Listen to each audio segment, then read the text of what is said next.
Bueno, ¿alguien quiere preguntar algo o arrancamos directamente con la clase?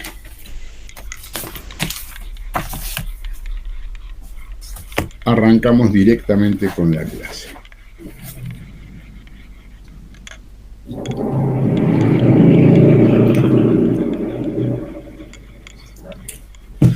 El otro día estábamos hablando del tema del New Deal. Y se acuerdan que yo había planteado y dije que el New Deal tiene en Estados Unidos dos momentos claramente establecidos. El primer New Deal, o lo que se llama la primera etapa del New Deal, son lo que llamaron los primeros 100 días de Roosevelt. Roosevelt saca una serie de medidas en los primeros 100 días que incluyen la reforma de los bancos, asistencia social urgente, comida y ese tipo de cuestiones, planes de trabajo, o sea, algunas de las primeras grandes obras, parte de lo que sería el proyecto Tennessee, algunas carreteras, forestar determinado tipo de regiones, secar determinado tipo de pantanos, ese tipo de cosas. Y después, programas agrícolas, ¿se acuerdan que habíamos dicho que había toda una serie de programas agrícolas para bajar la producción, contenerla, manejarla y que esto no provoque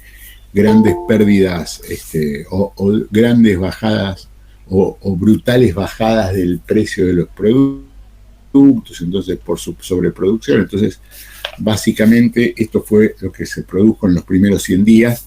Este plan fue anunciado aproximadamente en marzo del año 33, cuando asume el presidente Roosevelt. El segundo gran paquete de medidas son medidas bastante más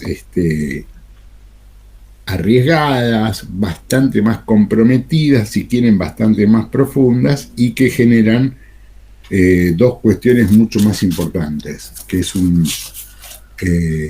mayores costos, y esos mayores costos van a generar mayor déficit fiscal. O sea, ese sí que es un plan de poner muchísima guita en el tema este. Incluyen medidas, si quieren, yo creo que lo anticipé la clase pasada, en general son medidas que favorecen directamente a la clase obrera. O sea, no trabajo, ¿se cortó todo o pasó algo? No, porque se cortó un cachito, pero se fueron las caras, pero volvimos.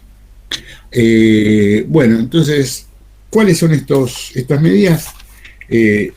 Apuntan a mayor distribución de los recursos, plantean aumentos salariales, mejoran las condiciones de trabajo, leyes sindicales de protección sindical, es el gran desarrollo de lo que sería el nuevo sindicalismo norteamericano. De nuevo, no tiene absolutamente nada. En Estados Unidos, como en la Argentina, hubo un sindicalismo de izquierdas, entre comillas, y socialista, anarquista y cosas por el estilo, que en los años 30 va a ser sustituido por un modelo bastante parecido al que después se va a sostener en la Argentina, que se llama la AFL-CIO. Es como un sistema más burocrático con algunas diferencias importantes. O sea, mientras en la Argentina la afiliación es casi obligatoria en un primer momento y cosas por el estilo y universal, en Estados Unidos hay una cuestión más de que los sindicatos tienen, o sea, no todo el mundo se afilia a los sindicatos, y si ustedes han visto cine norteamericano viejo, clásico, de los años 40, de los años 50, y algunas películas de los 70 y los 80, hay mucho cine sobre el rol de los sindicatos. Creo que uno de esos es Nido de Ratas, me parece. Nido de Ratas es la que trabaja uno famoso. Esperen que lo googleo. Pero que es muy interesante. No, Nido de Ratas es sobre la guerra, pero me parece. A ver, esperen un segundo. Se las averiguo, se las agrego. Pregunta Jakubowicz, ¿vieron alguna de las películas que les dije que vean? Sí, Nido de Ratas. Llegué a ver el huevo de la serpiente y Viñas de Ira. Peliculones, ambos dos. Espérame un segundo, Alexis, un segundito. Sí, totalmente. Como bien dijo Jacob, mi memoria, yo tengo problemas graves para la memoria reciente, o sea que lo mío es Alzheimer directamente. Y dije, muy bien. Nido de ratas, discúlpenme, pero me tengo que autoelogiar porque a veces que me siento, en estos momentos con todos los quilombos que tengo, me siento medio deprimido, entonces me autoelogio. Un peliculón, Nido de ratas, ¿cómo se llama el actor ese? Ay, ¿no es Marlon Brando? Marlon Brando, Nido de ratas, Marlon Brando. Horrible. Bueno, perdón, un cuarto de Marlon Brando. Del último Marlon Brando es un cuarto, es como Depardieu. Vos ves a Depardieu del siglo XX y es un tercio del actual Depardieu, con todo respeto, lo digo yo que soy un gordo consumado, pero digo, estos hijos de puta, vos viste lo que era Marlon Brando y viste lo que era Marlon Brando al final, es hecho pelota el tipo ese. Pero sí, Marlon Brando, efectivamente. Y el director después lo acusaron de macartismo, eso es lo raro. Hizo una película supuestamente en donde hay buchones de por medio y después el mismo director lo denunciaron en el macartismo. Es lo que hacía era denunciar compañeros, más vale, ¿no? Espera que no me acuerdo el nombre del director, pero... Aguantá que estoy mirando, pero digo, tengo un grave problema, lo mío no es una gran habilidad para esto. Elías Kazan. Sí. Elías Kazan, ahí está. Sí. Elías Kazan. El problema con el macartismo es que el macartismo, digo, en algún momento si llegamos lo veremos, pero digo, el macartismo tiene, pues, algunas cuestiones donde los tipos los apretaban un poquito y se comían los mocos bastante mal. No lo digo, yo no sé quién sostiene y quién se banca los trapos así tan heroicamente, pero digo, esta me parece que es una de las cuestiones fundamentales, porque después nosotros acusamos livianamente a muchos de estos tipos y con todo respeto discúlpenme, estoy haciendo lo mismo que hago todas las clases, de intentar pasar lista, y como de costumbre puedo tardar 3 semanas hasta que lo logre hacer, porque no es lo que estoy haciendo correctamente. Lo que más bronca me da de mi estupidez soberana es que lo hice hace un rato con el curso anterior y nunca me presto atención para seguir y ver cómo lo hago. Entonces, todas las clases me pasa exactamente lo mismo. Voy a hacer un curso acelerado que diga, che, boludo, ¿cómo se hace esto? Y no me acuerdo cuál era. Porque es solo tocar algo que desconozco. ¿Qué es ese algo? No es esto. No es esto. Desconozco. Bueno.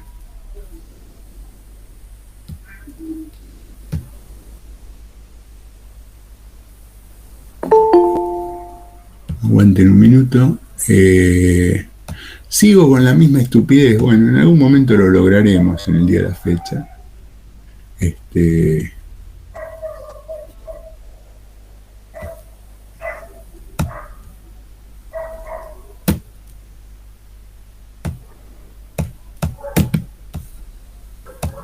Hola, buenas tardes.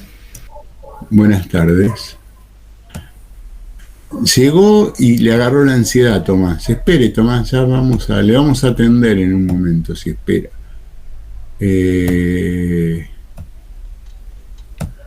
Bueno, estoy totalmente otra vez. ¿Qué tarado eso, Jakubowicz? Bueno, en algún momento lo haremos. Espere, seguiré con lo que estábamos explicando. Bueno, entonces, repito, Nido de ratas, hay varias películas sobre el tema este. Vuelvo, pregunté, ¿quién ve las películas? El único que me contestó que sí fue Alexis. No, yo también vi la del huevo de la serpiente. Me voy a poner violento. Yo también, profe, vi Cabaret. Yo la vi también, ¿Cuál de todas? El huevo de la serpiente. Todos vieron el huevo de la serpiente. Un película. No, yo vi... El Ciudadano Kane, la que más me acuerdo. Yo creo que las vi todas, pero hace 25 años. Pero creo que la que más me acuerdo es el Ciudadano. de todas esas. Yo vi Metrópolis, profe. Yo también. Yo también hice que ver Metrópolis, en la lista esta. Yo vi, no sé, Otra Ronda, una película nueva, pero digo, no está en la lista, Silvia, no era la urgente. A ver, que vieron muchos el huevo de la serpiente. No, perdón, pero estaba en Pero la reciente dije que Sí, la vean pero ahora. sí que Bueno, estaba. bien. Pregunto, los que vieron el huevo de la serpiente, que fueron varios, ¿qué vieron? ¿Qué les parece? Bueno, la verdad que refleja bien la Alemania, ¿no? del año 23, cuando transcurre la película. Hay una crisis espeluznante, tremendo, la plata no vale nada, llega un momento que ya se pesa porque no se cuenta, porque cualquier valor nominal del dinero no tenía sentido. Bueno, el propio título, que yo me terminé entendiendo el porqué del título en los últimos minutos, cuando claramente me pareció entender que lo que se estaba entreviendo a través de la cáscara del huevo era el reptil del nacionalsocialismo que se venía. O sea, eso fue lo que terminé entendiendo yo, ¿no? Y después el personaje, me parece que la mitad de la película lo agarraría a patadas, pero bueno, eso es una opinión personal. Me irritó profundamente. ¿Que el personaje por qué? David Carradine, muy poco hombre, bastante, la verdad que no me gustó. Pero hace un pusilánime. El tipo va a hacer lo que hace. ¿Qué quiere? Es un personaje. Bueno, pero los pusilánimes me irritan, por eso no me miro en el espejo. Pero mi pregunta es, lo entiendo parcialmente, pero hay un problema. Si no fuese el personaje de David Carradine, no hay historia. O sea, el sentido de la historia es ese. No hay otro sentido de la historia. Me parece, digo... No, sí, porque... ya sé, pero uno ve como la pobre mina se rompe el alma y el otro es una máquina de poner palo en la rueda. Llega un momento que uno lo odia. Sí, se ve la marginalidad, ¿no? Como nada, se van los cabarets que usted mencionaba, como un ambiente, digamos, donde se debatía, digamos, contra lo que se estaba viviendo, ¿no? Y como también son lugares que son atacados por los militares. Sí. Sí. Pero vos fíjate algo que me llamó la atención, bueno, no solamente cuando atacan el cabaret el tipo dice me lo estaba esperando, sino fíjate que es casi, cuando le parten la jeta es casi educado. Le saca los anteojos, el tipo se lo pone ahí, se queda quietito y ahí le empiezan a estrolar la cabeza contra la mesa. Es muy formal, o sea, como si formara parte de algo previamente ya entendido por todos. Y ahí también deja entrever cómo el nacionalsocialismo dice, al final fracasó en Múnich el golpe de Estado, dice, pero bueno, como que va visorando, digamos, lo que se está viniendo, ¿no? Incluso con lo que hace el hombre en la clínica y demás. También hay una persecución a él que es judío, la policía que se lo lleva, bastante prejuiciosa también, o los grupos en la calle cuando lo persiguen, que era lo que vimos antes por ahí, que habían quedado esos especies de grupos paramilitares, digamos, después de la Primera Guerra. Freikorps. ¿Cómo? Freikorps. O sea, no me acordaba. Libre sería la traducción. Algo por el estilo, yo qué sé, no. No, y después más o menos lo que dijeron los compañeros, ¿no? Eso también, lo del huevo, de dejar entrever lo que se venía. No hay tanta. A ver, la metáfora es, si usted se ve al final, el huevo de la serpiente es un huevo translúcido, Alexis. No es una cáscara, es un huevo, es una membrana que permite ver lo que está produciéndose abajo. Me parece que la metáfora es que uno ya percibe ahí, como preanuncia o prefigura lo que va a surgir con el nazismo. Digo que obviamente, a ver, yo hoy tuve todo un debate en el curso anterior con respecto a determinado tipo de cuestiones.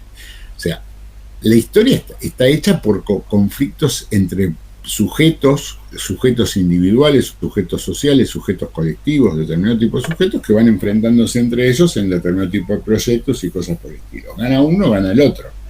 Yo no creo que en el 23 el fatalismo decía que tenía que ganar sí o sí el nazismo, pero se podía empezar a prever o a pensar la posibilidad de que esto sucediese. Me parece que esa es la metáfora de la película. Después hay determinado tipo de cuestiones que uno dice, bueno, son ficción. A Alexis le molesta el carácter del personaje. Bueno, el personaje es el personaje. El personaje, no, si no hubiese un personaje así, no te sale la película, digo, no. Sí, sí, pero irrita. Igual si lo hicieron para eso, es un actorazo, obviamente, sí.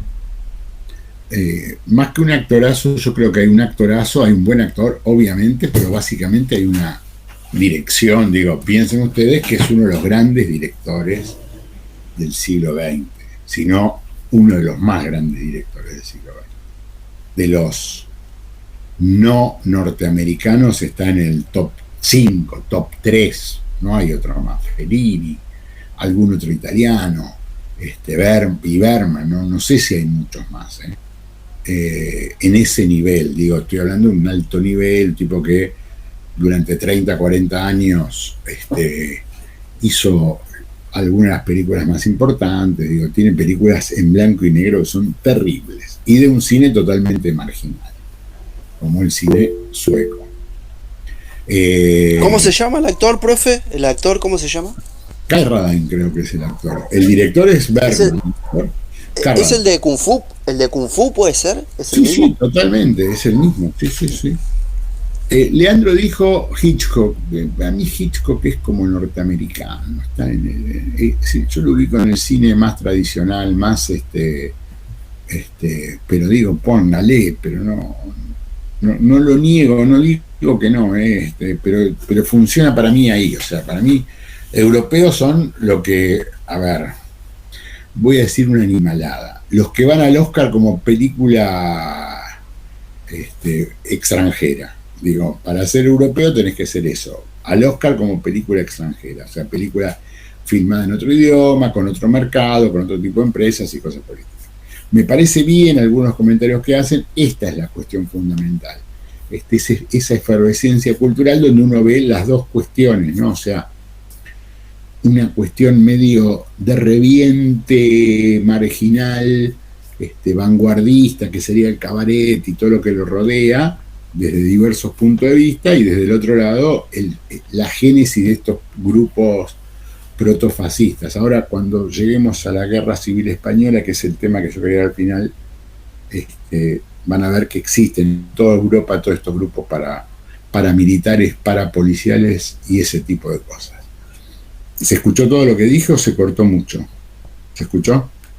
Bueno. La otra que dijo es, ¿cuál dijiste que viste, Alexis? Viña de Ira, que trabaja el padre de Debbie Carradine, anecdóticamente. Totalmente, un película. Y lo revientan de un gomazo en la cabeza, sí, fue fantástico. ¿Qué? Lo revientan de un palazo en la cabeza. Esas muertes ya no se ven, hoy son más escandalosas las muertes. Que un tipo caiga seco así de un garrotazo es muy difícil verlo hoy en día. Voy a decirle algo, porque hoy en las películas, o sea, han creado, yo estoy laburando, vieron que yo los invité a esto de las jornadas y cosas por el estilo. Les hago el último comentario, se postergó hasta fines de septiembre la presentación de resúmenes, si a alguno le interesa, tiene ya 30, 40 días para poder pensar algo, digo, si a alguno le interesa, si no, no. Todavía no está definido si van a ser presenciales o virtuales. La posibilidad, digo, todos estamos pensando en que sean presenciales, pero hay una posibilidad de que sea dual. Que sea dual quiere decir que sea con las dos modalidades, que sería una posibilidad bastante interesante, porque no tendrían que invertir, gastar y todo ese tipo de cosas para poder participar y eso. Pero depende, no está del todo claro. Viñas de Ira, ¿qué cuenta de la película esa, Alexis? Me interesa, me gusta mucho esa película. A ver, ¿qué cuenta? Se fue a la miércoles mi amigo Alexis. Perdón, tengo una conexión un poco inestable por momentos. Estábamos hablando de Viñas de Ira. ¿Qué cuenta? Bueno, Viñas de Ira. Yo en ningún momento de la película recuerdo que hayan mencionado la época, pero bueno, uno se da cuenta que estábamos hablando justamente de la época de la Gran Depresión, que usted explicaba el otro día, incluso previa a la Gran Depresión, con la crisis del campo, los tipos pierden la tierra, los bancos, que imagino que serán algunos bancos, porque habíamos hablado que los bancos en realidad se fundieron a montones, algunos bancos que se quedaban con la tierra, le pasaban la topadora, y los tipos que se terminaban desplazando en búsqueda de trabajos que no conseguían. Es espantoso, la película es muy triste. Perdóname, yo la vi y el año pasado vi 2 o 3 parecidas. Esta es la que él sale de la cárcel y quiere volver a su Sí. rancho, y cuando Esa. vuelve se están yendo al rancho y Justamente. termina yendo en una camioneta a California, en una camioneta, en un Una- camión sí, que se está impresionante. ¿Eh? Sí, es justamente esa. Ajá. Y que después caen en esos campos de trabajo, que digo campos de trabajo voluntario, pero donde les Sí, pagan cada vez menos. Claro, Sí. que incluso hay una diferencia entre esos campos de trabajo, porque el último en el que ahí me llama la atención porque creo que entendí que como que era bancado por el Estado o algo, donde ellos trabajan para pagar la estadía, que era 50 guitas por día, una cosa por el estilo. Sí. O sea, la policía quiere hacerle una cama para entrar a ese campo de trabajo, pero yo no terminaba de entender, digo, qué intereses están chocando si se supone que el campo de trabajo lo está poniendo el gobierno y la policía la banca del gobierno. No entendí un pepino en esa parte. Me parece que ahí lo que se ve son, cuando uno ve, voy a decir 2 cosas, o varias más, pero poneré 2.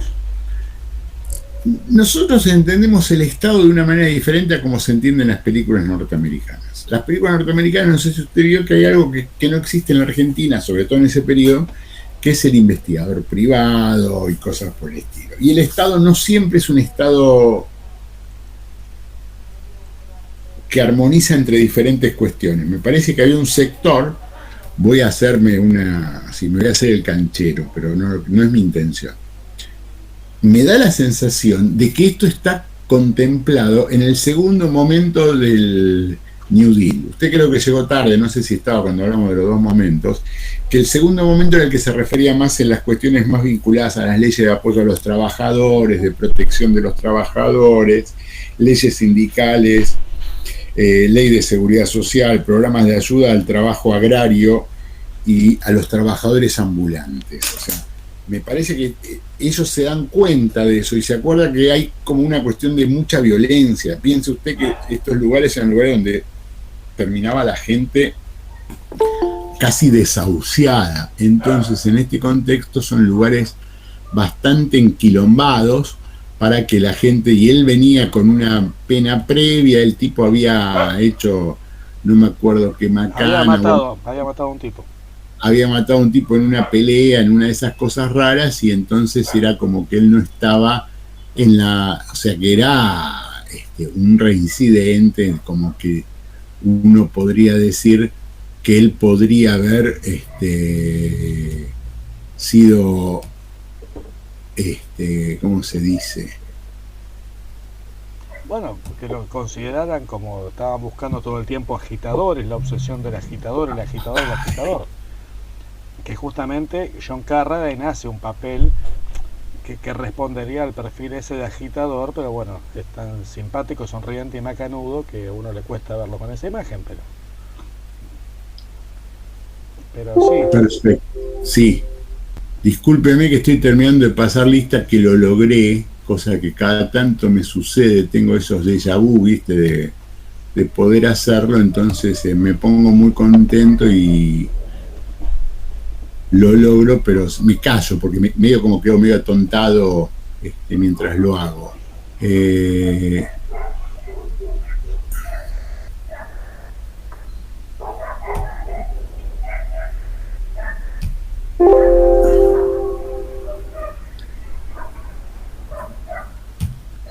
Bien. Entonces, sí, lo que se ve es eso, sí, me parece que esta es la cuestión. Digo, hay que pensar que el Estado en Estados Unidos es diferente al Estado que nosotros entendemos. Son 2 modelos de Estado totalmente diferentes. Y ahí sí hay como una defensa de la protección que hace una parte del Estado que está tratando. Piense usted en qué contexto se hace la película. No se hace, digo. Los 30 es cuando surge la mafia. El contexto del surgimiento de la mafia, de este tipo de organizaciones, ya genera determinado tipo de cuestiones. Entonces, la policía de Estados Unidos está tratando de favorecer a los dueños de la tierra que sobreexplotan a estos sectores. El gobierno de Roosevelt pretende que las políticas keynesianas las políticas del New Deal favorezcan a los trabajadores y a los sectores populares. Entonces ahí hay un choque, ¿se entiende lo que estoy diciendo? Entre los sectores a los cuales apoya el Estado local, que generalmente son los propietarios de las plantaciones donde los tipos se iban a trabajar.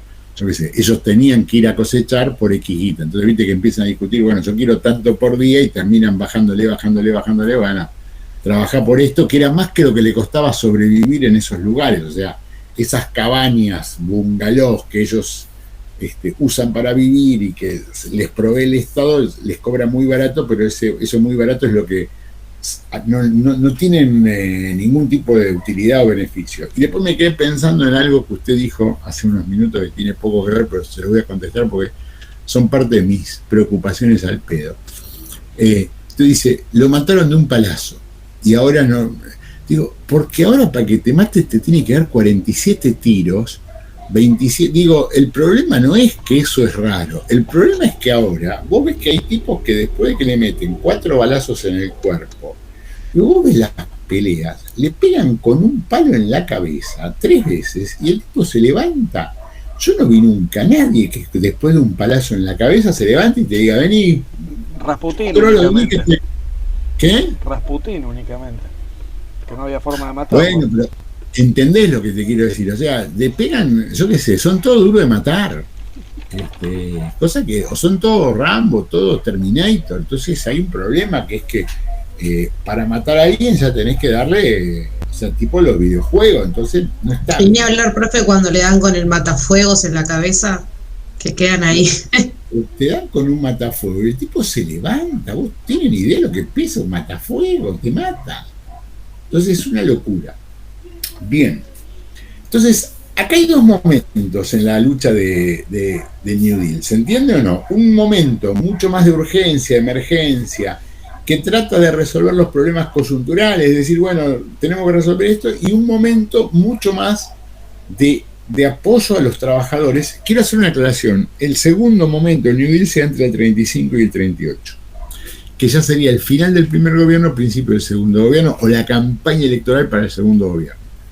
Esto es un elemento importante. Piensen ustedes que él gobernó 33, 34, 35, que ya se venía la elección, y ahí es cuando aplican las segundas medidas. Y ya él se apoya, yo creo que se los dije el otro día, fuertemente en los nuevos, en un sector de la dirigencia obrera que estaba representado básicamente por su vicepresidente, se llama Wallace. Si puedo les busco el video donde hablan de este Wallace, un tipo bastante raro e interesante. Y otra cosa que es importante, que es que se empieza a recuperar, no se termina de recuperar, pero en el año 36, 37, todavía quedan 11 millones de desocupados. O sea, había habido muchos más, pero todavía quedan 11 millones de desocupados, a tal punto que uno de los programas que va a aplicar el segundo momento de este New Deal es un programa de ayuda a los trabajadores agrarios y a los vendedores ambulantes. O sea, hay una informalización del trabajo muy fuerte, producto de la crisis. ¿Está claro lo que estoy diciendo? No. Yo dije 2 cosas, que era más costoso, que generaba más déficit. Lo que no dije, y que es lo más interesante y lo más importante, es que esto va a generar un enfrentamiento muy fuerte entre el gobierno de Roosevelt y la Suprema Corte de Justicia, que le va a cagar todos los proyectos y todos los programas que va a aplicar Roosevelt en ese periodo. ¿Está claro o no? Entonces, él pone determinado tipo de proyectos y la Corte se los frena, se los corta, se los suspende y cosas por el estilo. ¿Cómo se resuelve este problema? El problema se resuelve cuando Roosevelt logra en un momento determinado, ya llegando al final de su primer mandato o al principio del segundo, y logra imponer un juez de la Corte. La Corte Suprema de los Estados Unidos tiene 9 miembros, se ve que algunos se habían muerto, entonces entra un nuevo miembro de la Corte, que ahora no me acuerdo cómo se llamaba, pero que creo que se llamaba Wright, un personaje, que va a estar en la Corte varias décadas, hasta los 70,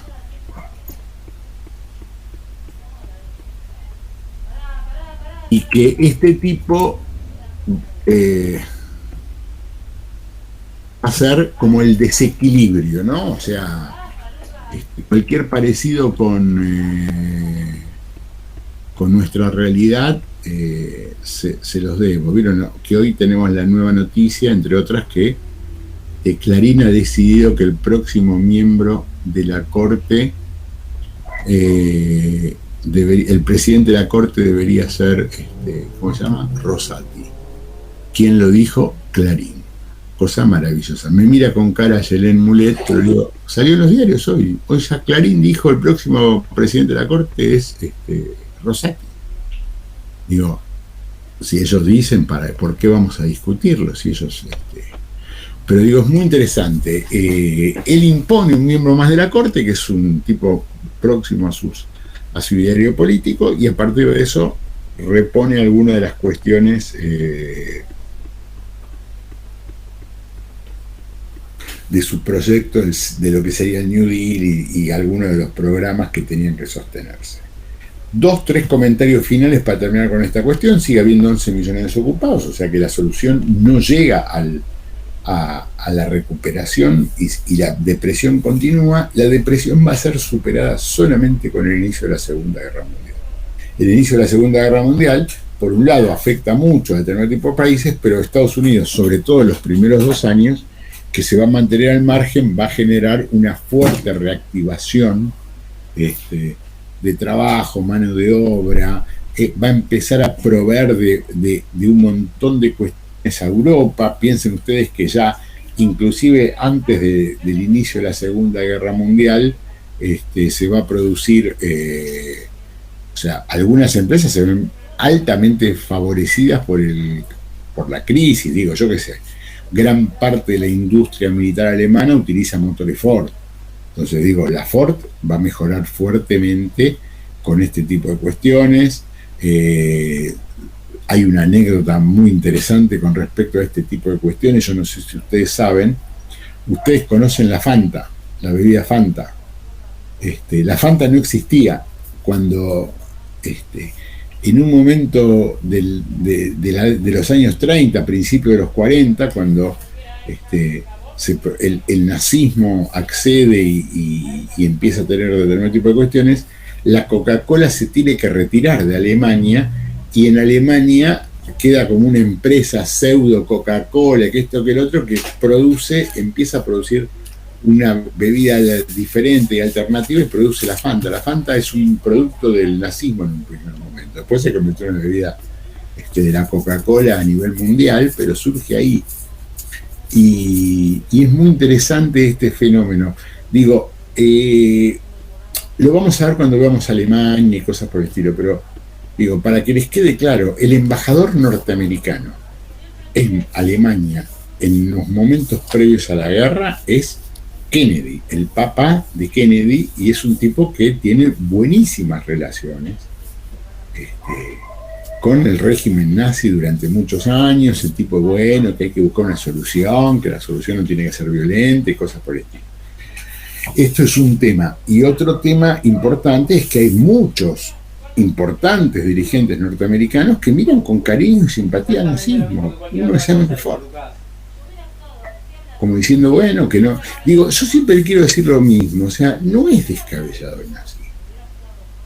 El problema es que nos damos cuenta tarde de lo descabellado que es.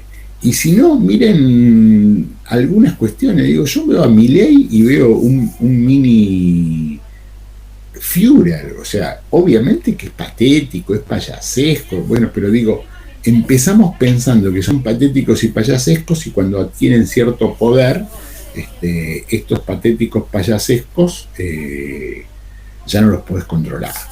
Y además hay un elemento, probablemente yo lo sienta mucho más en estos días que en otros momentos, pero los tipos te imponen absolutamente todo. Digo,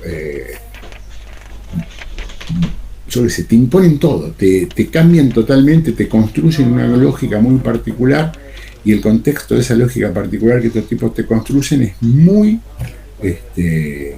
estigmatiza a quien quiere estigmatizar y libera a quien quiere liberar. Digo, para algunos que preguntaron por qué si yo iba a dar clase o por qué si iba a suspender la clase por el aferra de Teach, Digo, para que quede claro, o sea, hoy en la casa de la madre de Laura hubo guardias de prensa de TN que estuvo 6-7 horas en la puerta de la casa de Laura, de la casa de Laura, de la casa de la madre de Laura, donde Laura no vive hace 40 años, para que les quede claro, se fue de esa casa en el año 82. Entonces digo, generalmente nosotros vemos, por eso digo esto de los huevos de la serpiente que decíamos antes con el camarada Alexis, nosotros vemos determinado tipo de rasgos y decimos, bueno, pero no es para tanto, y de repente la construcción es esa. Volviendo, ¿se entendió más o menos? Profe, le quería hacer una consulta. ¿Por qué es que los empresarios norteamericanos simpatizan un poco con esto, con el nazismo? ¿Por las medidas económicas o por otro tema en particular? ¿Por qué los empresarios económicos? No entiendo, a ver, para un minuto. No, ¿por qué los empresarios, nombró a Ford, dijo como que simpatizaban o no veían con malos ojos algunas ideas del nazismo? O sea, las ideas que no veían mal eran de las medidas económicas, algo más político. Eso es lo que no entiendo mucho. Porque, a ver, ¿cómo se lo explico? Sin que me acusen de adoctrinamiento. A ver, el empresario, si pudiese pagar salario cero, lo haría. O sea, el empresario pretende... ¿Me escuchan o no? Porque desaparecieron todas vuestras... Sí, lo escuchamos. Bueno, perfecto. Cosa que no me voy a enterar cuando me dejen de escuchar porque no veo a nadie, pero ponele, vamos a tratar de ver cómo lo manejamos. ¿Cuál es el tema? El tema es, los empresarios, si pueden no pagar nada, tienden a pagar cero. Entonces vos me decís, ¿por qué simpatizan? Porque para ellos lo que necesitan es, el Estado lo necesitan para seguir cagando a la gente, no para favorecer a la gente. Y el Estado alemán en ese momento era un Estado empresario friendly. ¿Se entiende lo que estoy diciendo? ¿Por qué? Porque había tomado un montón de medidas que favorecían determinado tipo de inversiones y una fuerte recuperación económica muy rápida. O sea, piensen ustedes que Alemania, que es un país que viene con una década y pico de depresión y de conflictos graves desde el punto de vista económico, en un momento determinado pareciese que adquiere una fuerte recuperación a partir de determinado tipo de medidas y de políticas que lleva adelante el gobierno nazi. Digo, un fuerte apoyo a la producción local, un fuerte incentivo a determinado tipo de cuestiones productivas. Digo, el Volkswagen, o sea, ustedes conocen lo que es la historia del Volkswagen. El Volkswagen es un auto que se inventa y se produce para resolver los problemas económicos. Digo, no sé si alguna vez lo vieron, lo deben haber visto, a los varoncitos que suelen ser más fierreros que las chicas. No quiero que me acusen de machirulo por lo que acabo de decir. Es una mecánica totalmente simple y sencilla, y los tipos deciden hacer un auto de consumo masivo y popular, un auto que alcance a la mayor cantidad de gente posible. Entonces, este tipo de medidas que parecen populares o populistas, o lo que quieran llamar, favorecen y alientan a determinado tipo de miradas expectantes de parte de sectores del empresariado. Tomás, ¿qué quería decir? Yo quería decir, porque me acordaba cuando decía del rol de los empresarios en colaboración con el Estado para el manejo de masas y la explotación. Me hacía acordar de la película Metrópolis, cuando muestran cómo hay toda una mega ciudad, pero detrás de esa ciudad hay como los sectores que mantienen toda esa ciudad trabajando muchas horas, mientras, por ejemplo, el líder, te muestran los contrastes, como por ejemplo está el empresario y luego está el hijo, que por unas circunstancias va descubriendo ese mundo subterráneo, y se muestra el contraste entre ambos puntos, pero en la misma ciudad, en esa metrópolis. Después viene con todos los factores de la mujer robot y de todo el culto religioso, pero está interesante en comparación con la película Tiempos Modernos, lo que muestra la explotación laboral también. Sí, yo qué sé, para mí Metrópolis es más una distopía, si querés, o sea, es un género bastante particular, que tiene un éxito terrible, sobre todo porque es estéticamente es de una de una vanguardia muy llamativa para ese momento y para ese tipo de cuestiones. E igual piensen ustedes que todos esos directores de cine son directores de cine que después terminan desarrollando su carrera en los años 30 en Estados Unidos. Darrichon compara el Fitito con el Volkswagen, sí, pero es muy posterior el Fiat, el Fiat es posterior al Volkswagen. Los Fiat de los años 30 no llegan a ese nivel, pero digo, es un auto, sí, el Fiat, el 600, me imagino que dice el compañero, Sí, el 600, el Fitito. Pero digo, para que le quede claro, pero la diferencia, ¿sabes en qué radica? Que Volkswagen después se diversifica, pero Volkswagen surge con ese auto, nada más. Y ese auto tiene una serie de características. Es un auto totalmente sólido, es un auto que soporta las temperaturas más bajas y las temperaturas más altas, o sea, la variación. Es un auto de una mecánica muy sencilla, básica y elemental, que no tiene ningún tipo de... Pero es el único auto de Volkswagen. Volkswagen se diversifica en la posguerra, que empieza a crear otros autos, se junta y se asocia, se mezcla con otro tipo de empresa. Mientras que la Fiat es una empresa... no sé lo que quiso decir del siglo XX, pero bueno. No, que el escarabajo lo supera ampliamente, o sea, al Fitito, y Rodrigo me había puesto el Toyota Corolla, pero no, digamos, estamos hablando de los tiempos hasta que el auto no era tan presentado como desconozco lo que es un Toyota Corolla. Digo, la Fiat quiere saber lo que quiere decir Fiat o no. Fábrica italiana de automóviles. Entonces, es una empresa totalmente diversificada. Entonces, digo, un modelo que saca la Fiat, por eso digo, es muy puntual, pero no corresponde. El Fitito no se corresponde con el Fascino. Volviendo. Lo que yo sí quería plantear hoy, discúlpenme, pero yo no siempre alcanzo a leer los mensajes. Entonces,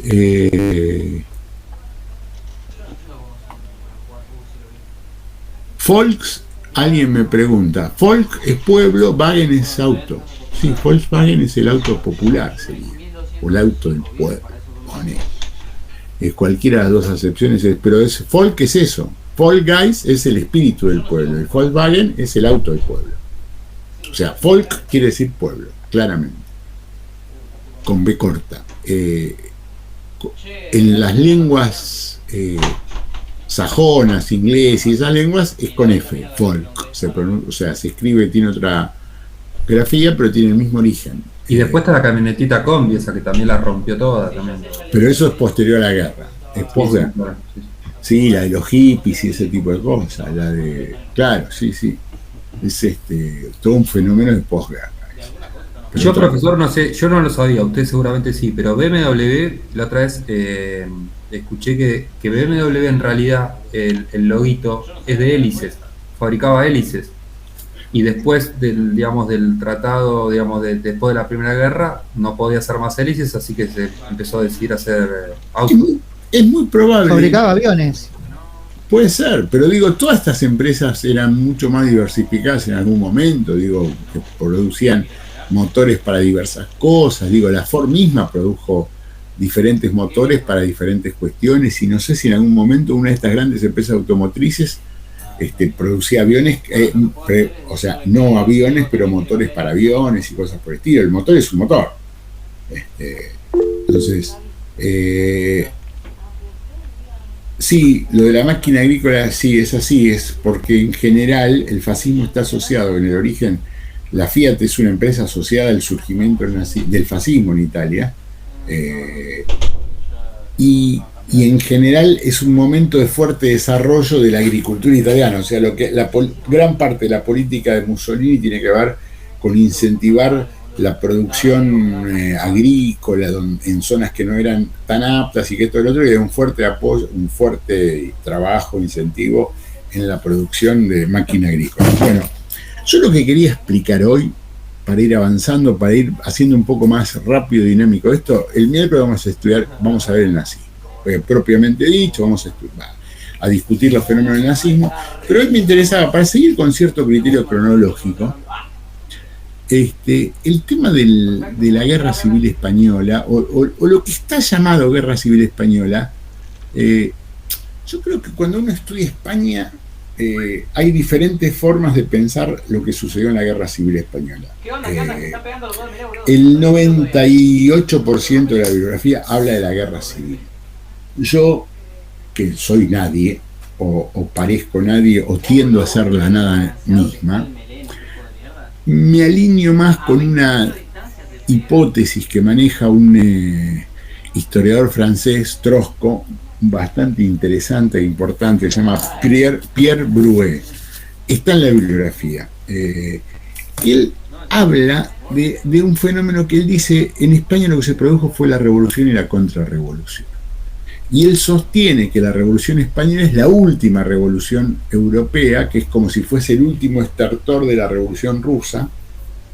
O sea, cuando la revolución rusa se produjo, intentó expandirse fallidamente, y que el último estertor de ese fenómeno revolucionario de los 10-20 sería la revolución española.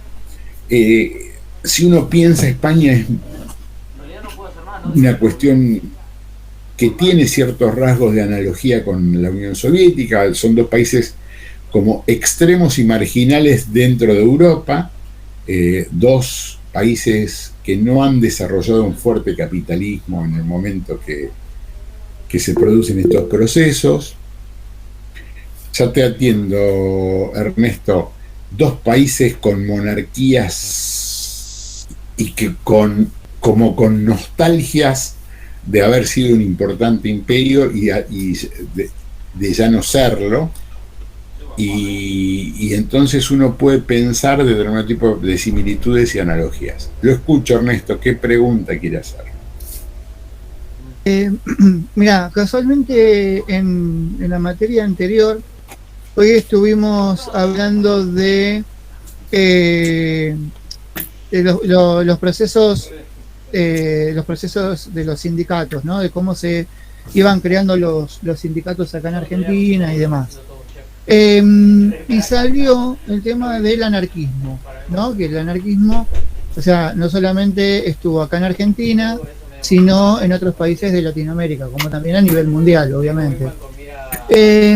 Ahora, la pregunta que te hago ahora, justamente que estabas hablando del tema de la Guerra Civil Española, por ahí tiene que ver, como por ahí no, y por ahí lo podés llegar a saber, como por ahí no, pero bueno, nada, yo pregunto, ¿por qué el anarquismo se lo recuerda tanto, o bien, o mejor, o no sé, o se lo recuerda en España y no en otros lugares, o sea, ya que fue prácticamente un movimiento a nivel mundial, con diversos o distintos resultados, ¿no? Pero ¿por qué ahí se lo recuerda más o que en otros lados?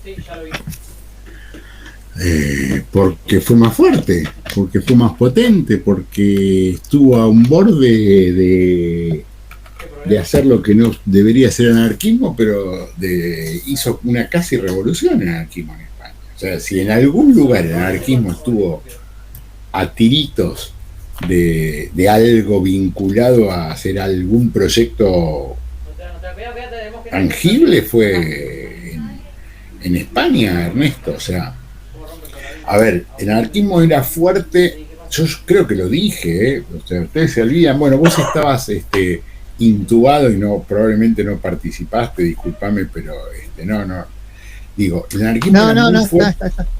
No, pero escúchame, no tengo problema, lo digo, no te lo tomes mal. El anarquismo fue muy fuerte, y yo lo conté, en Rusia.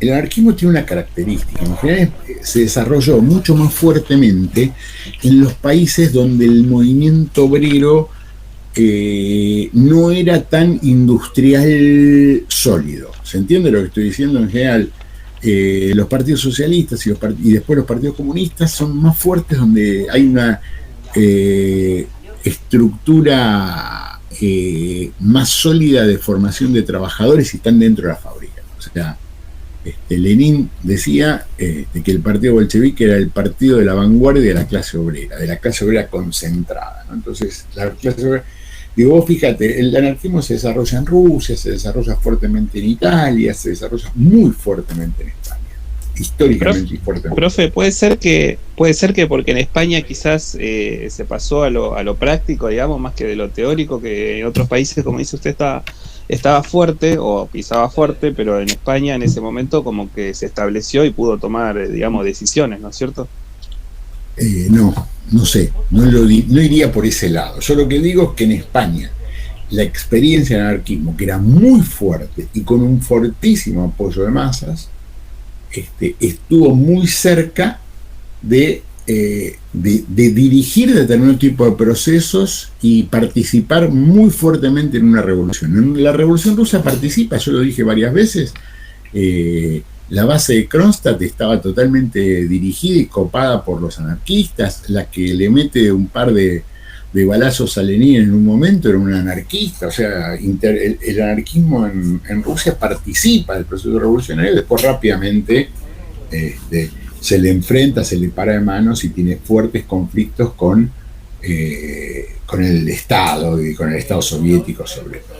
¿Qué va a pasar en España? Y le trato de contestar a Cristian a ver si se entiende. El anarquismo, a ver, antes de explicarlo del anarquismo, ¿qué es lo que pasa en España? España deja de ser un imperio multicontinental en el año 1898. Es como que eso les rompe la cabeza a los españoles. ¿Por qué? Porque era el gran imperio moderno contemporáneo que había sido España, termina sufriendo una derrota en Cuba por un grupo de negros y morochos que rompen con España. Al poco tiempo se produce la guerra hispano-norteamericana y España queda afuera totalmente de el continente americano y queda concentrada en la metrópoli peninsular y queda concentrada en pequeñísimos espacios en el Noráfrica, donde la zona más disputada tenía también pretensiones sobre esa zona Alemania, Francia, Inglaterra, Marruecos y todo ese tipo de lugares que lindan con España en ese lugar. Entonces a España le queda algún lugarcito pequeño en Melilla y en algunos lugares del Sahara y cosas por el estilo, bastante reducido. ¿Esto qué quiere decir? Esto es un fenómeno, es una cachetada a lo que era el Imperio Español. El Imperio Español no se reconvierte, no es que un ejército que estaba estructurado con una estructura de generales, comandantes, almirantes y esto se reconvierte. No, el ejército español sigue siendo un ejército macrocéfalo para un territorio que volvió a ser la península y nada más. ¿Se entiende lo que estoy diciendo? Cuando digo nada más es había perdido Filipinas, había perdido todo, entonces ya no queda nada.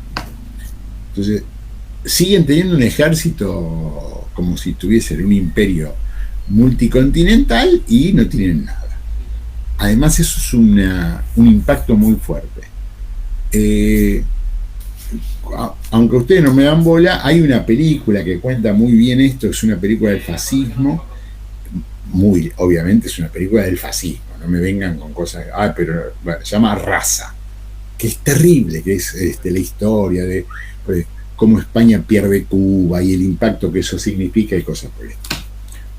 Resumiendo, ¿qué va a pasar? Llegamos a los años 20 y en el año 22-23 se produce una serie de quilombos en alguna de las microcolonias, microterritorios que tiene España en África, y por una serie de cuestiones se arma un quilombo, que esto y el otro, y esto termina con un golpe de Estado. El golpe de Estado está encabezado fundamentalmente por un personaje que se llama Miguel Primo de Rivera.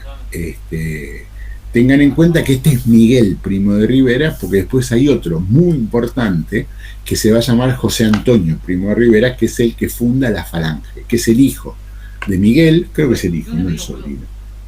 Pero José Antonio es el fundador de la Falange, que va a ser como el partido del cual después se va a apropiar Franco. Pero porque José Antonio muere en las primeras semanas de la guerra, es asesinado en las primeras semanas, cuando matan a...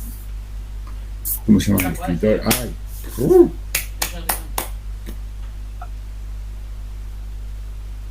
El que escribió Yerma, ¡ay la puta! Bueno, ya me voy a acordar. En los primeros... García Lorca, profe. García Lorca, bien, gracias. Discúlpeme, tuve un bache cerebral que me suele pasar, producto de diferentes cuestiones. García Lorca. En esos mismos momentos que matan a García Lorca, no lo estoy vinculando. Me acordé de García Lorca porque no sé si escuchaban a la estúpida esa española que dijo: hoy García Lorca votaría a Vox. Que circuló muchísimo en las redes estos últimos días. La explicación es porque García Lorca amaba a España. Entonces, consecuencia, como García Lorca amaba a España, los que aman a España votan a Vox y no votan a Podemos. Se olvidó que García Lorca fue asesinado por la Falange y el golpismo, por rojo, por prosoviético y por homosexual. Digo, votaba a Vox con no sé con qué, porque era totalmente delirante. Pero esta gente está muy mal de la cabeza. Volviendo, entonces se produce un golpe de Estado encabezado por un personaje que se llama Miguel Primo de Rivera. Miguel Primo de Rivera primero va a ser una dictadura militar que apoya a los Borbones y a Alfonso XIII y cosas por el estilo, pero gobierna Miguel Primo de Rivera. Ese comité militar muy facho, surge en el 23. Para que quede claro, surge paralelamente con el fascismo italiano. Se entiende lo que estoy diciendo, es como que hay todo un movimiento continental muy fuerte con el portugués y ese tipo de cuestiones. La cuestión es que la dictadura de Miguel Primo de Rivera está basada en un partido que se llama Unión Patriótica, adquiere los mismos sistemas y modos, aparece una cosa que se llama Somatén. La Somatén era como un grupo armado que viene de la época medieval y que sería como una policía moral. ¿Se entiende lo que estoy diciendo? Como un grupo de personas que van y persiguen las cuestiones morales, las cuestiones de comportamiento cívico-social y ese tipo de cosas. La cuestión es que el Somatén, que es esto, que es un movimiento que aparece muy fuerte, encima aparece en Barcelona, digo que supuestamente es una ciudad progresista y progresiva, y el golpe empieza en Barcelona, una cosa rara. Bueno, este golpe se va a extender por España, apoyan a Alfonso XIII, y en ese contexto se va a desarrollar toda una política así muy reaccionaria, muy fascistoide y cosas por el estilo. Con este partido Unión Patriótica, muy vinculado a la Iglesia Católica, cuando digo a la Iglesia, sobre todo a las jerarquías de la Iglesia que hablan de... Entonces, bueno, hay toda una cuestión de apoyo al rey, de volver a convertir a España en un imperio. Digo, no había lugar para que España sea un imperio. ¿Se entiende lo que estoy diciendo o no? O sea, tiene esa misma idea, como es muy parecido. ¿Vieron cuando uno dice el fascismo pretende volver a Roma, el nazismo pretende volver a los Reich originales y Miguel Primo de Rivera pretende volver, no sé, a Fernando e Isabel o a Carlos y Felipe II? O sea, una cosa totalmente delirante. Digo, de todas estas opciones, la más delirante me parece que es la española, ¿no? Pero bueno, es una opinión totalmente subjetiva. Esta dictadura va a durar, después en el año 25, 26, adquiere un camino civil, deja de ser una dictadura militar para tener un gobierno, entre comillas, civil, bien autoritario, bien corporativo y cosas por el estilo, donde hay, en vez de Congreso, el jefe del gobierno es Miguel Primo de Rivera, y va a ser apoyado y va a tener como un órgano consultivo, que no es un parlamento, sino que es un órgano de consulta y cosas por el estilo. Este fenómeno dura hasta el año 28, más o menos, y en la que cae la dictadura de Primo de Rivera, y Primo de Rivera, 28-29, se tiene que retirar, y al poco tiempo se va al exilio y después muere rápidamente. Y España vuelve a ver una política, si quieren, más, el rey vuelve a tener un rol, si quieren, más protagónico, busca alternativas, porque sobre todo, Miguel Primo de Rivera, además de la crisis, producto de la dictadura, es producto de la crisis del 29, es como sacudido también, no le encuentran soluciones, y empieza a haber una sucesión de gobiernos en España bastante compleja. Esto se va a llevar hasta el año 31, digo, 2 años después. En el año 31 hay elecciones municipales, no son elecciones para elegir un parlamento, ni mucho menos, sino que son elecciones municipales, y esas elecciones municipales arrasan los partidos republicanos. En España había grandes corrientes de diversa índole, entre las cuales algunas de esas corrientes, insisto, de derechas y de izquierdas, pero republicanas. Triunfa las posturas republicanas en una alternativa municipal, pero el rey se termina retirando, abdica a Alfonso y se llama un gobierno republicano que va a tener una sucesión de diversos caminos y cosas por el estilo. Este gobierno republicano llama otra vez a elecciones y gana un acuerdo de republicanos y republicanos de izquierda y Partido Socialista, y empiezan a generar una nueva constitución. Piensen que hay que discutir una constitución porque el rey había abandonado su trono y había que hacer una constitución republicana, y empiezan a aflorar determinados tipos de cuestiones. En los años 20, una de las primeras medidas que liquida Miguel Primo de Rivera y que está totalmente en contra de la Unión Patriótica, son los poderes locales, ¿no? O sea, había habido un surgimiento de sentimientos localistas, los gallegos, los catalanes, los vascos. O sea, España tiene una multiplicidad de cuestiones locales, de búsqueda de estatutos locales, de negar la disolución de determinado tipo de características en lo que sería el Estado español. Hoy nosotros vemos lo más exacerbado ahora, en los últimos años, fue la catalanidad o el sentimiento catalán, pero digo, en los 60, 70 era el País Vasco. Están dando en HBO, han vuelto a dar Patria, no sé si vieron Patria, la miniserie, búsquenla y véanla, es terrible, terrible. Y es una interesantísima explicación, es una recomendación totalmente personal, no tiene que ver, yo digo muchas películas, digo vean esto porque les va a servir. Probablemente Patria les sirva para entender el proceso de la ETA, pero digo, es terrible porque es una película que cuenta el tema de la violencia desde un punto de vista entre amigos en un pueblo pedorro y cosas por el estilo. Bueno, volviendo. Entonces, a partir del año 31 hay toda una efervescencia de reclamos republicanos que van a incluir primero la lucha por las autonomías. ¿Qué quiere decir las autonomías? Una multiplicidad de reclamaciones que hacen diferentes regiones españolas que dicen queremos hablar nuestro idioma, queremos tal cosa, queremos cierto nivel de autogobierno en nuestro territorio. Aunque Gómez no me crea, en algún momento voy a tratar de responder a la pregunta que me había hecho hace un rato con respecto al tema del anarquismo en España, ¿por qué fue tan importante? La cuestión está en que en el año 31 tenemos el triunfo electoral de la República y una situación de fuerte efervescencia en diferentes regiones y zonas del país, que reclaman, por un lado, autonomías y por otro lado, una fuerte modernización del Estado español. O sea, el Estado español era totalmente, ni siquiera del siglo XIX, uno podría decir del XVIII.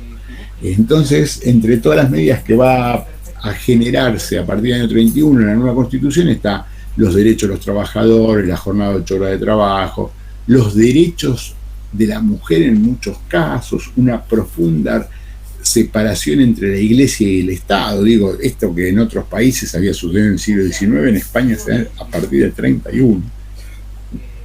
Una laicización,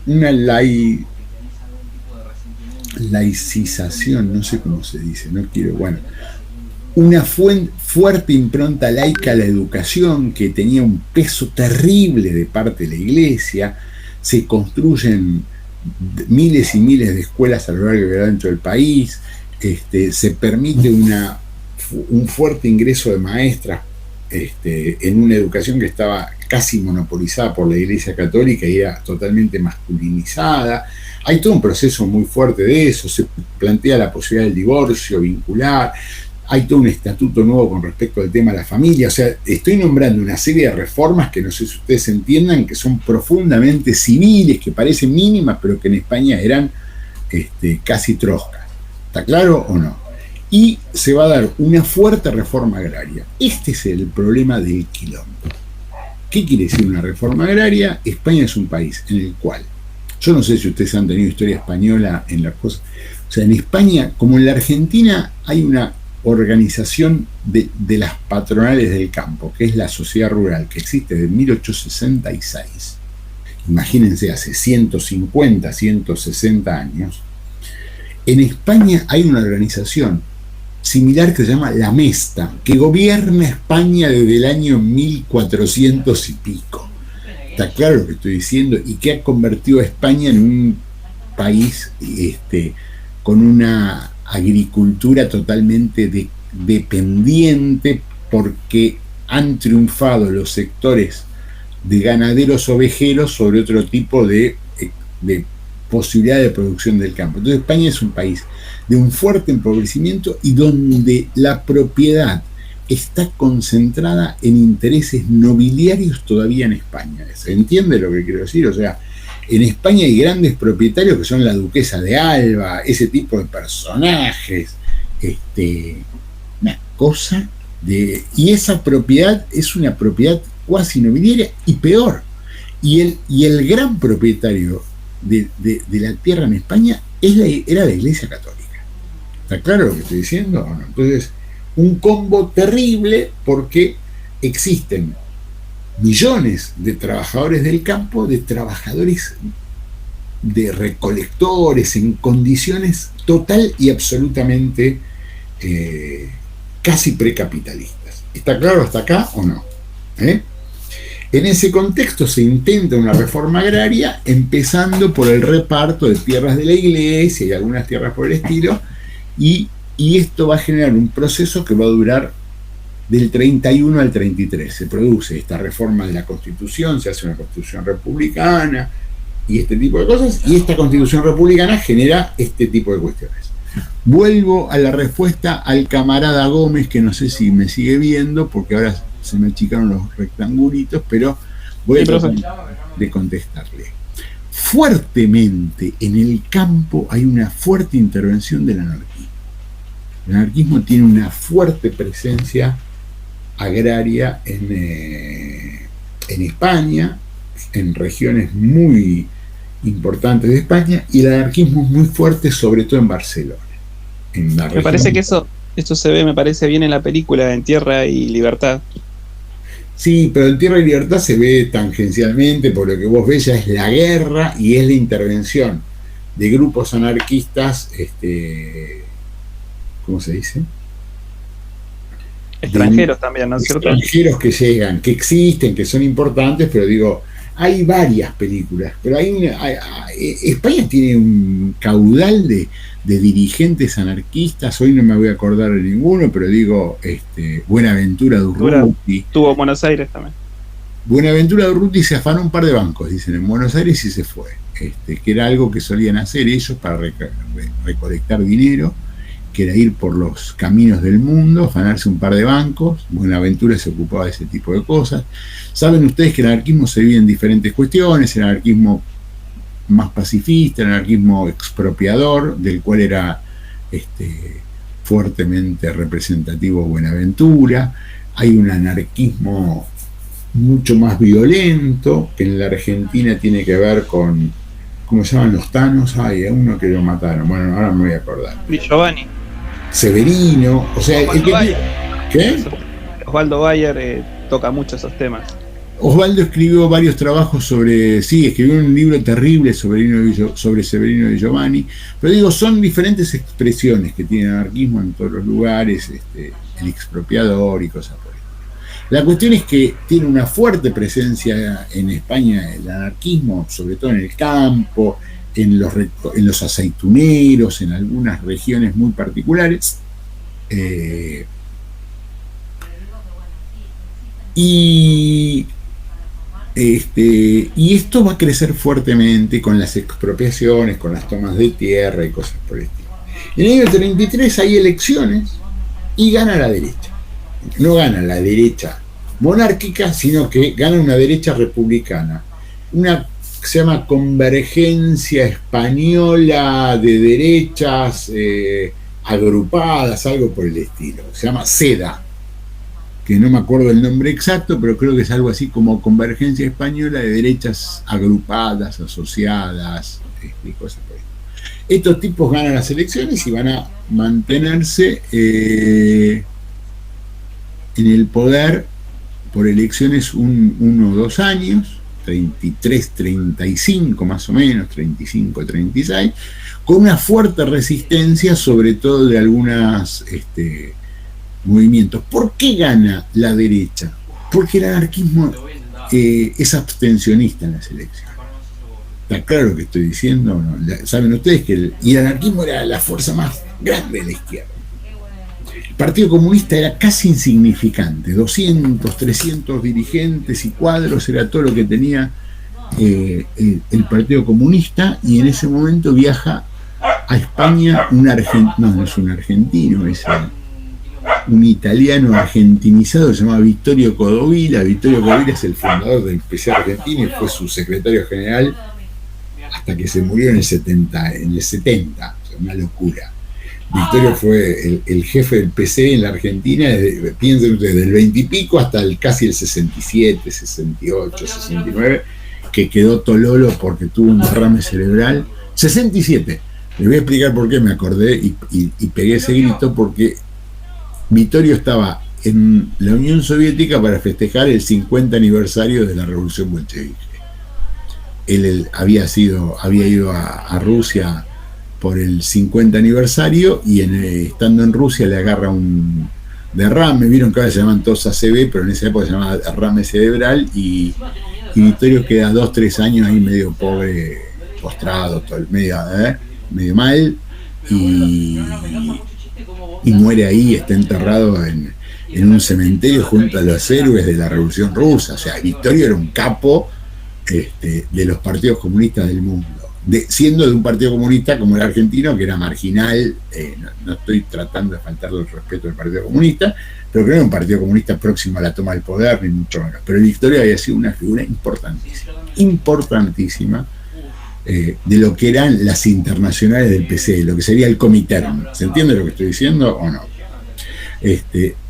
Va y funda el Partido Comunista, o sea, no funda, el partido existía, lo desarrolla fuertemente, y de un partido de 200, 300 tipos, cuyo secretario general un tal, o sea, echa 2 o 3, interviene el partido, que todo eso, y pone un tipo que creo que se llama Jesús Díaz.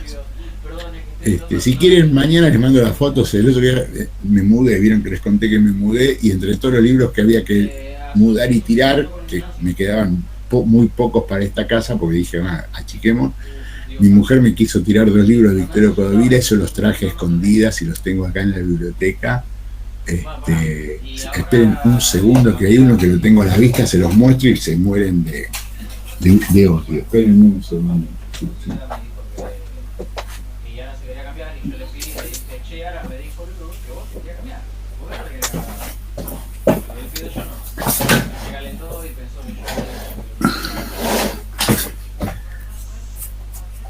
¿Se alcanza a ver algo de esto? Bueno. Sí, profe, se ve. El libro se llama Batir al nazi-peronismo, para abrir la era de la libertad y del progreso. Informe presentado, le leo esto porque es muy gracioso, nada más, es una muestra de simpatía. Dice, informe presentado en la Conferencia Nacional del Partido Comunista el 22 de diciembre del 45. O sea, estos muchachos la tenían clara, ¿eh? Y el otro es una biografía de Stalin que escribe Vittorio. Digo, para que quede claro, son un poco viejos los libros, pero bueno. Bueno, la cuestión es que Vittorio construye el Partido Comunista y un Partido Comunista que era margineta totalmente a principios del 31-32, cuando empieza este proceso, crece fuertemente. El gobierno de izquierdas es derrotado en el 33-34, repito, por este grupo que se llama La Seda. Y en el año 35, 34-35 se producen fuertes luchas obreras a lo largo y a lo ancho de España. Hay como un levantamiento muy fuerte en Asturias en el año 34 que termina en una masacre, es un levantamiento minero, hay levantamientos campesinos en diversas regiones y acá se van a combinar 2-3 elementos. Crece muy fuertemente el Partido Comunista y el anarquismo llega a ser una fuerza muy importante en toda España, sobre todo en Cataluña y sobre todo en Barcelona, al punto tal que contradictoriamente hay todo un proceso de escuela anarquista. Digo, si hay algo delirante y casi un oxímoron es la escuela anarquista. Radetich en una época se dedicaba mucho a leer la escuela anarquista. Hay todo un proceso de escolarización a partir del anarquismo. El anarquismo es muy fuerte, insisto, en algunas regiones de España, y esto llega hasta el año 36, en el cual se produce otra elección, y esas elecciones son ganadas por lo que se llama el Frente Popular. ¿Qué había pasado? Con esto terminamos por hoy y terminamos España y el nazismo, lo vamos a ver el miércoles. ¿Qué es lo que pasa en este momento? En España gana las elecciones el Frente Popular. ¿Qué es el Frente Popular? ¿Se acuerdan que yo les había dicho cuando habíamos hablado de Rusia y de la Unión Soviética que en el año 27 expulsan a Trotsky, Kamenev, Zinoviev, los hacen mierda a todos y acaban con la ANEP y vuelven a una política así como de colectivización forzosa y planes quinquenales? Es una política como mucho más ortodoxamente comunista, fuertemente comunista. Ellos, ese giro, ese cambio en la política interna se expresa en la política internacional en lo que se llama el giro ultraizquierdista. ¿Qué quiere decir el giro ultraizquierdista? Un proceso en el cual el estalinismo sostiene que la lucha es clase contra clase, que hay que abandonar cualquier tipo de posibilidad de colaboración de clase. Empieza a plantearse, ¿se acuerdan que habíamos hablado que uno de los grandes problemas que tenía la Unión Soviética era el problema de la producción de alimentos?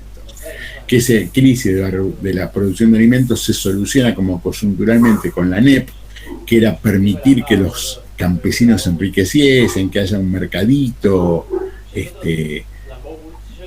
semi privado, semi lo que sea para los productores agrícolas. Esto no logra consolidarse fuertemente, o mejor dicho, se consolida, pero no permite que eso se distribuya para todos, hasta que Stalin en el año 27 dice, bueno, basta con la ANEP, colectivización forzosa, liquidamos todo de nuevo, hay toda una persecución contra los campesinos, hay levantamiento de estos grupos de pequeños y medianos propietarios agrícolas que terminan masacres con muertes de millones de tipos en manos del estalinismo. Es un periodo un poco violento. En el mundo esto se expresa en esta cuestión de la política clase contra clase. Abandonemos cualquier tipo de acuerdo con nadie y nosotros somos nosotros contra los otros. ¿Se entiende más o menos? Esta es la expresión de lo que sería clase contra clase. ¿Qué efecto produce esto? Una salida, si quieren, más sectaria del Partido Comunista, que lo lleva en Alemania, a lo largo de las elecciones de los años 30, a plantear una alternativa de asociar a la socialdemocracia con el nacionalsocialismo. ¿Qué quiero decir yo con esto? ¿Se acuerdan que yo había dicho, lo vamos a ver el miércoles y el lunes próximo, cuando veamos el nazismo? El nazismo había surgido en el año 23, más o menos, en el putsch de Múnich, va preso, escribe Mein Kampf y cosas por el estilo, pero el nazismo es un partido marginal. Ni siquiera es muy significativo, tiene algunas, pero no tiene casi representación y cosas por el estilo. Cuando se produce la crisis del 29, estas fuerzas crecen fuerte y dentro de todas estas fuerzas de derecha muy fuerte empieza a surgir la figura de Hitler, así es que es un loquito aparentemente marginal. Se presenta a elecciones, saca un par de diputaciones y cosas por el estilo, en una sucesión de elecciones que hay entre el 29-30 y el 32-33, y en ese contexto crece fuertemente el partido nazi, al punto tal que en las últimas elecciones del año 33 saca un 30 y pico, 40% de los votos, no saca mayoría jamás. Y en general, las elecciones, como era un sistema parlamentario, el sistema alemán, en general se forman coaliciones, hasta las elecciones del 32, con el 11, 12, 15% que puede tener el nazismo, no alcanza a constituir un gobierno y no tiene presencia en ese tipo de cosas. Generalmente, los partidos más tradicionales, la socialdemocracia, hace coaliciones y cosas por el estilo que le permiten o gobernar o cogobernar. Cuando esto se empieza a profundizar esta crisis, a partir de la crisis, está la posibilidad para frenar al partido nazi, que saca 30 y pico, 40% de los votos, de la alianza socialista-comunista. ¿Está claro? Que frene, inclusive ni siquiera en las elecciones del 33, sino en el 32. Y el Partido Comunista dice no, y denuncia y anuncia que son lo mismo la socialdemocracia que el nacionalsocialismo. Una cuestión de sectarismo absoluto, triunfa el nazismo y masacran a todo este tipo de cosas. Se produce esto y a partir de esta postura surge el nazismo, y en el año 33, vista la experiencia del nazismo y algunas experiencias más, y la derrota, piensen ustedes que en el año 33 se produce la derrota de la socialdemocracia en Alemania y se produce también la derrota de la República Española en manos de la derecha. ¿Se acuerdan que yo había dicho que gana las elecciones del año 33 lo que se llama la seda?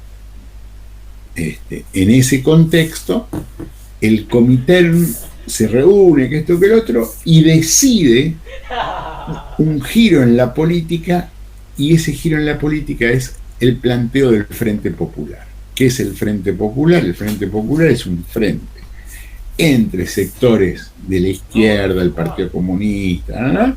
Y algunos sectores, entre comillas, progresistas de la burguesía local, nacional, o llámenla como quieran. ¿Está claro o no? Entonces, esta idea de Frente Popular es la idea que empiezan a plantear y que triunfa en España en el año 36, en Francia en el año 36, y que constituye esta cuestión de gobierno entre las izquierdas y algún sector de las burguesías progresistas. En este caso serían los republicanos de izquierda y cosas por el estilo. ¿Quedó más o menos claro esto hasta acá, chiques? Bueno, ¿alguna pregunta? De la pregunta, ¿no quieren hacer preguntas? Yo, profe, le quería preguntar algo, pero no se lo quería preguntar cuando